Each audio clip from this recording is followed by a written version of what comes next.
How to turn off orange dot on iPhone. To get started, first of all go ahead and open up the Settings application on your phone. Once you're here, go to Accessibility as shown.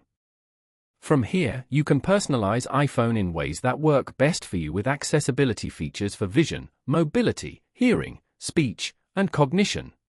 Now, scroll down. Go to the speech section and tap on Vocal Shortcuts. Over here, turn off the Vocal Shortcuts feature as shown. This will disable the orange dot on your phone. An orange dot on an iPhone indicates the microphone is being used by an app on your device. The dot is located in the status bar at the top of the screen and is there for your privacy to let you know when your microphone is active. Following these steps, you can easily turn off orange dot on iPhone. Thank you for watching. Please leave a like if this tutorial helped you, or leave a comment below if you have any questions related to the video.